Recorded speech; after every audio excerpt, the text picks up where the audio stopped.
त्रिलोकपुरी में संदिग्ध हालत में विवाहित की मौत। मृतका के परिजनों ने लगाया हत्या के आरोप। कहा शराब के नशे में पति करता था मारपीट।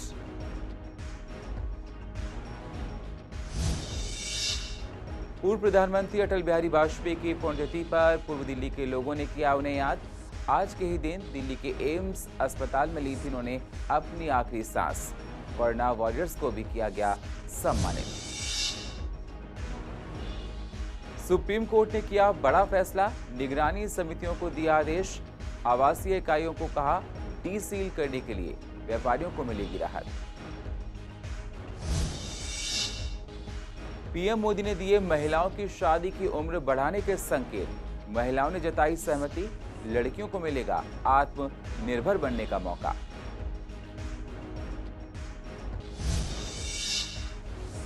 और सफेदा झुग्गी में रहने वाले लोग कूड़े से परेशान। लोगों ने कहा कूड़े की वजह से हो रही हैं तमाम बीमारियां। मना करने पर भी नहीं मानते हैं निगम के कर्मचारी। नमस्कार, स्वागत है आप सभी का सीसीएन में। मैं हूं आपके साथ सुनील चौहान। अब होते हैं रूबरू पूर्व दिल्ली की अहम खबरों के साथ। पूर्व दिल्ली के त्रिलोकपुरी इलाके में एक विवाहित की संदिग्ध हालत में मौत हो गई है। मृतका की पहचान 32 साल की अंजू के रूप में हुई। ससुराल पक्ष का कहना है कि अंजू ने खुदकुशी की है। वहीं मृतक लड़की के परिजनों ने हत्या का आरोप लगाया है। पुलिस ने मामला दर्ज कर आगे की जांच शुरू कर दी है। आपको बता दें, अंजू अपने पति और 3 बच्चों के साथ 29 ब्लॉक त्रिलोकपुरी में रहती थी और 12 साल पहले उनकी शादी हुई थी। शनिवार दोपहर करीब 2:30 बजे मृतका के पिता इंद्रराज के पास उसका फोन आया कि अंजू ने कमरे में फंदा लगाकर आत्महत्या कर ली है, जिसके बाद उसे पटपड़गंज स्थित मैक्स हॉस्पिटल में भर्ती कराया गया। इस परिवार के अन्य सदस्यों के साथ हॉस्पिटल पहुंचे। यहां पता चला कि अंजू की तो मौत हो गई है। इंद्रराज ने बताया कि अंजू का पति अरुण शराब पीने का आदी है और अंजू के साथ पीने के बाद मारपीट भी किया करता था। फिलहाल पुलिस ने शव को कब्जे में ले लिया है और पोस्टमार्टम कर शव परिजनों को सौंप दिया गया है। खासी मर्डर किया गया है, सोचा समझा मर्डर किया है। जो कि 50 गज का प्लॉट है, वो जो कि बराबर बराबर में कमरे हैं, क्या उनको पता नहीं है। और जो कि हस्बैंड उसका घर में ही है और जो कि दरवाजे कुछ नहीं टूटे, सब काम वैसे ही है। हमको जब पता किया गया, जब हॉस्पिटल में मेरी बेटी को ले गए यहाँ से, घर से हॉस्पिटल में मैक्स में ले गए, तब जाके हमको पता लगा। कोई भी नहीं पकड़ा गया, कोई एडजस्ट कर कुछ नहीं हुआ। पैसे के लिए डिमांड करते हैं, टॉर्चर किया जा रहा मेरी बेटी को। मेरे रक्षाबंधन में घर आई थी, मेरी बेटी बड़ी उदास थी, लड़ाई जंगा हो रहा था मेरे साथ में। इनके सारे भाई टॉर्चर करते हैं, काम के ऊपर भी काफ़ी दिन टॉर्चर करते हैं। आप बैठे रहते, मेरी बेटी को सारे घर का नौकर बना रखा है इन्होंने सारे ने। कंडीशन ये है, पिछले 1-1.5 महीने से इसको, मेरी सिस्टर को टॉर्चर किया जा रहा है। पूरी फैमिली वाले टॉर्चर कर रहे थे। ठीक है, लड़का ना कुछ कमा रहा है ना धमा रहा है, दारू पीता है और मारपीट करता है। क्या नाम है लड़के का? लड़के का नाम अन्नू है, बहन का नाम क्या था? बहन का नाम अंजू है। उस चीज़ की कंप्लेंट मेरी मदर से उन्होंने करी है कि मेरे को ऐसा ऐसा टॉर्चर किया जाता है घर में। ठीक है, अभी राखी पे भी आई थी, वो बहुत परेशान थी। अपनी माँ से सारी चीज़ शेयर करी उसने, ऐसे ऐसे परेशान कर रहे हैं लोग, टॉर्चर कर रहे हैं। और अभी इन लोगों ने, अभी कल की डेट में उसकी डेड हो गई है, वो मर गई है। ठीक है, उसको हमारे पास कोई इत्तला नहीं की, कोई कंफर्मेशन नहीं करी और इन्होंने डेड बॉडी को हॉस्पिटल भी ले गए। ऐसे ही हमें हॉस्पिटल के लिए बोला। पहले इन्होंने बोला कि हम उस लड़की को लेके, आपकी बेटी ने फांसी लगा ली है और हम मेट्रो लेके जा रहे हैं। हम मेट्रो चले गए, मेट्रो ये नहीं पहुँचे। इन्होंने फ़ोन किया दोबारा से कि ऐसा है, हम मैक्स ले आए हैं। हम मैक्स ले गए, वहाँ आप मैक्स पे आ जाइए। हम मैक्स पहुँच गए। वहाँ पहुँचते हमें पता चला कि हमारी बेटी तो डेड है और उन्होंने, डॉक्टर ने ये डिक्लेयर कर दिया कि ये डेड बॉडी को डेड लेकर आए हैं हॉस्पिटल में। पूर्व प्रधानमंत्री अटल बिहारी वाजपेयी की पुण्यतिथि पर उन्हें याद करते हुए पूर्व दिल्ली स्थित खुरेजी के स्थानीय लोगों ने उन्हें श्रद्धांजलि अर्पित की है। लोगों ने कहा कि देश के लिए अटल बिहारी वाजपेयी जी का अमूल्य योगदान हमेशा याद रहेगा। आपको बता दें, आज ही के दिन 16 अगस्त को उन्होंने 2 साल पहले 2018 में दिल्ली के एम्स अस्पताल में अपनी आखिरी सांस ली थी। इस मौके पर नम आंखों से उन्हें याद किया गया और कोरोना वॉरियर्स को सम्मानित किया। साथ ही उन्हें खाद्य सामग्री भी भेंट की गई। इस मौके पर तमाम निगम के नेता और डॉक्टर्स भी मौजूद रहे, जिन्होंने कोरोना की लड़ाई में अपनी अहम भूमिका निभाई है। प्रधानमंत्री मोदी जी को सुना होगा कि लोकल फॉर वोकल होना है। चौथी चीजें उन्होंने कहीं तो खास तौर से ध्यान देने का है कि स्वास्थ्य के क्षेत्र में पिछले 5 महीने में हम ना ही आत्मनिर्भर हुए हैं, लेकिन हम एक्सपोर्ट करने की स्थिति में आ गए हैं।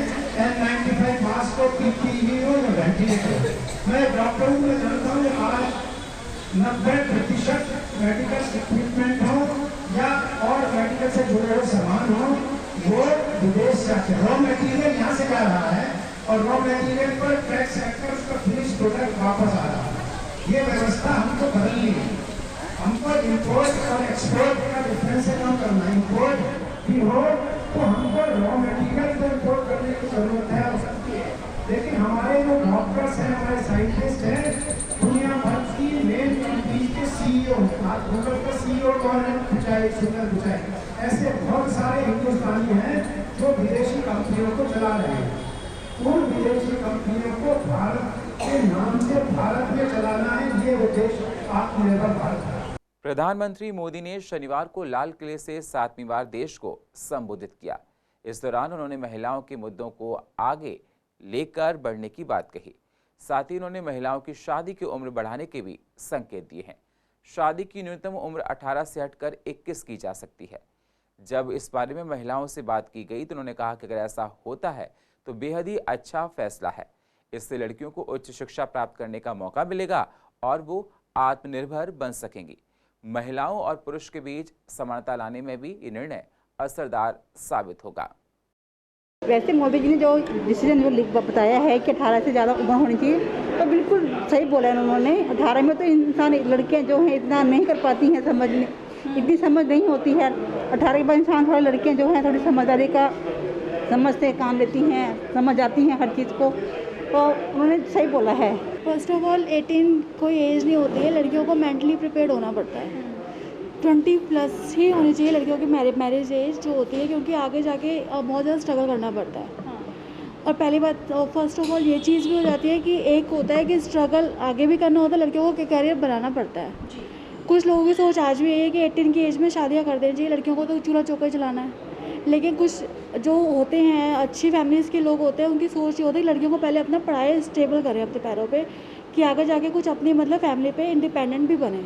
देखो जी, हम बहुत पहले से देखते रहे हैं, हम गांव से जुड़े हुए लोग हैं, तो बच्चों की शादी 18 से पहले कर देते थे। पर होता क्या था, इसका नुकसान क्या होते थे, बच्चियां सब अनएजुकेटेड रह जाती थी। इस टाइम शिक्षा का विस्तार बहुत हो रहा है। मोदी जी ने कहा ना, बेटी बढ़ाओ बेटी बचाओ, इसका इतना फ़ायदा हो रहा है कि उम्र 18 से तो बढ़ानी चाहिए। बच्चों की एजुकेशन कंप्लीट नहीं होती, ग्रेजुएशन कंप्लीट होते होते 21 साल हो जाते हैं। उसके बाद हायर एजुकेशन लेनी हो तो भी नहीं हो पाता। तो ये उम्र तो हर हाल में बढ़ानी चाहिए अगर बच्चों को सेल्फ डिपेंडेंट बनाना। गीता कॉलोनी स्थित सफेदा झुग्गी में रहने वाले लोग कूड़े से परेशान हैं। लोगों ने कहा कि कूड़े की वजह से यहाँ लोगों को तमाम तरह की बीमारियां सता रही हैं। मना करने पर भी नहीं मानते हैं निगम के कर्मचारी। गैस प्लांट बनने के बावजूद भी यहाँ पर कूड़ा डाला जाता है। वहीं इस मामले पर निगम पार्षद संदीप कपूर ने कहा कि उनकी गाड़ी यहाँ कूड़ा नहीं डालती है, किसी और सर्किल की गाड़ी आकर यहाँ पर कूड़ा डालती है।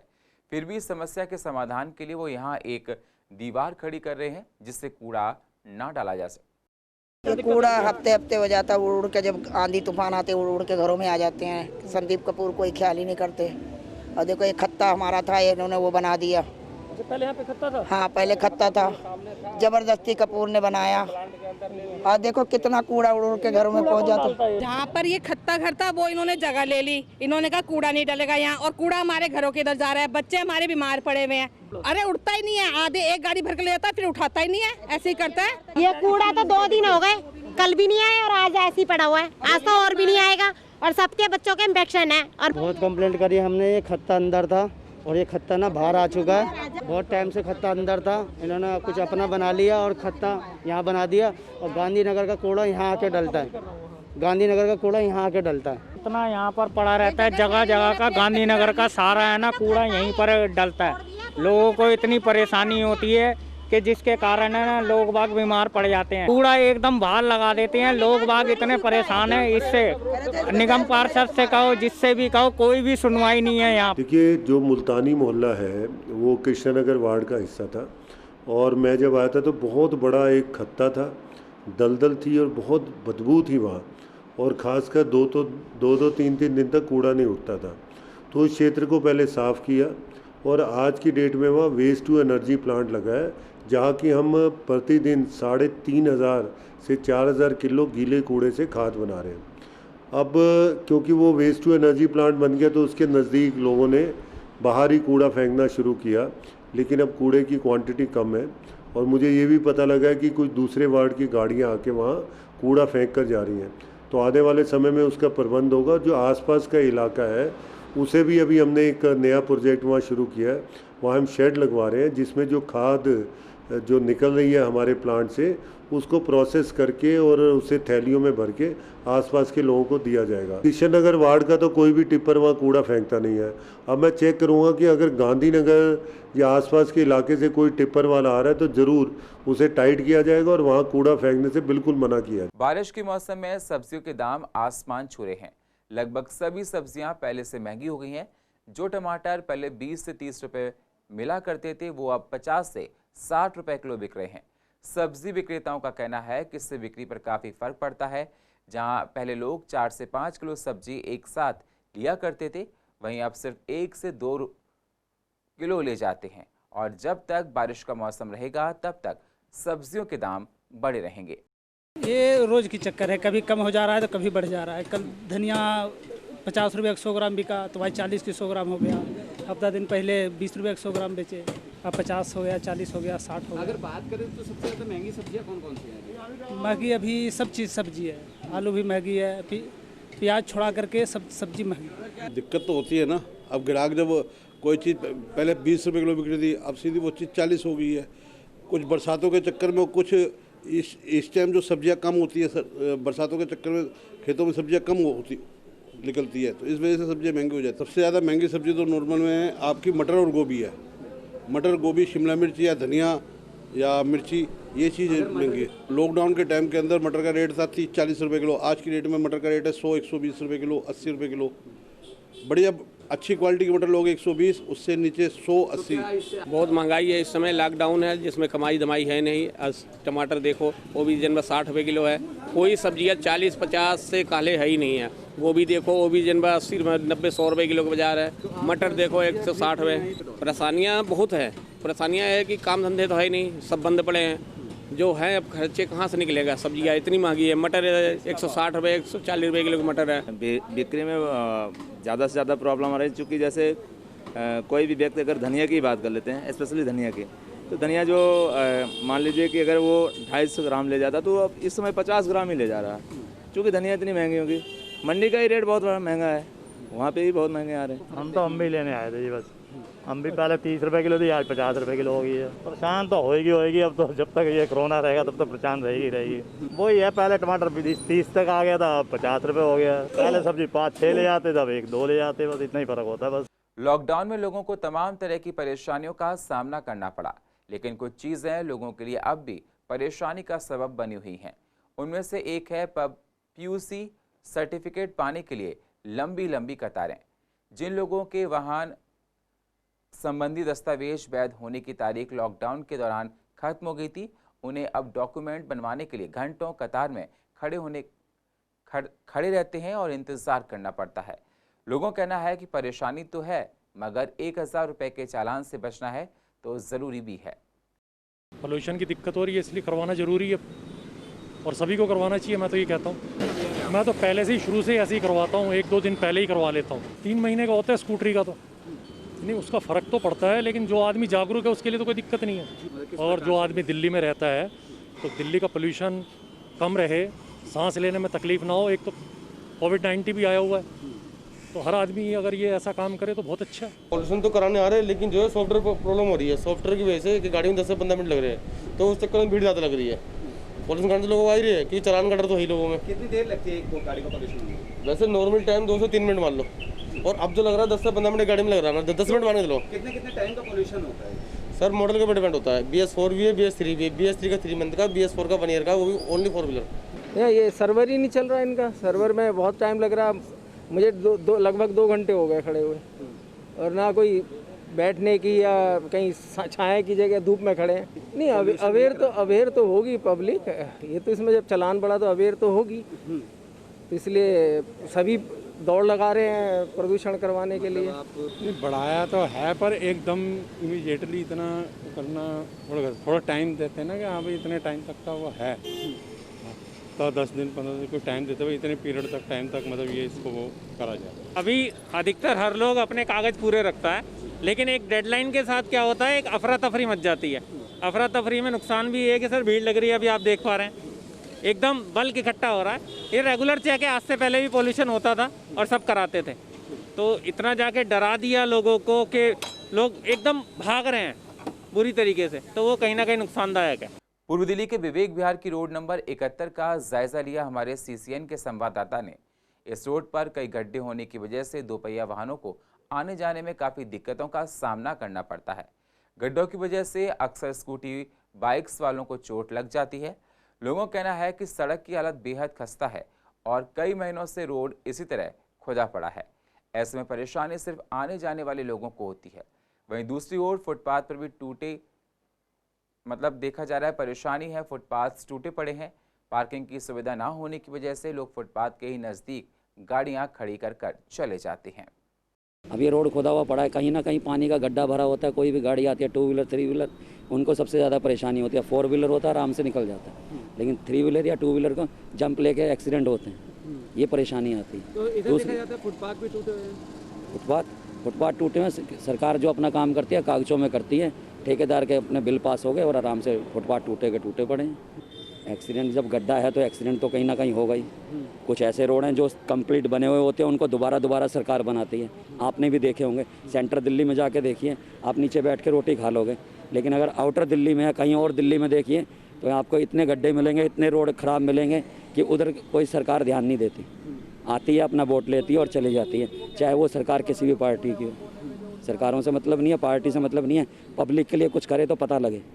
पब्लिक के लिए कोई सरकार कुछ नहीं करती। भाई साहब, रोड सही हो जाए, फुटपाथ सही हो जाए, तो सबके चलने मिलने का साधन सही हो जाए। क्योंकि हाँ, खतरा भी रहता है और गाड़ी खड़ी करने में दिक्कत आ जाती है। सबसे पहले तो ये रोड बन जाए और दूसरा एक स्टैंड बन जाए, सपोर्ट होगा। बदलाव चाहिए हमारे को, और फुटपाथ पे गाड़ियाँ ना खड़ी करें और अपने पार्किंग में खड़ी करें आराम से, और रोड पे चलने के लिए सुविधा हो। बारिश के वक्त क्या हाल रहता है इस रोड? बारिश के वक्त बहुत बुरा हाल रहता है, वो सब भर जाता है, पानी वानी सब गारा मिट्टी हो जाता है, गाड़ियाँ खराब हो जाती हैं सब, और चलने में बहुत दिक्कत आती है। और पूर्व दिल्ली की अधिक जानकारी के लिए आप YouTube पर जाकर CCN10 को सब्सक्राइब करें और फ्रेश अपडेट लेते रहें। और फिलहाल पूर्व दिल्ली खास में इतना ही। बाकी खबरों के लिए आप बने रहिए CCN के साथ। तब तक के लिए नमस्कार।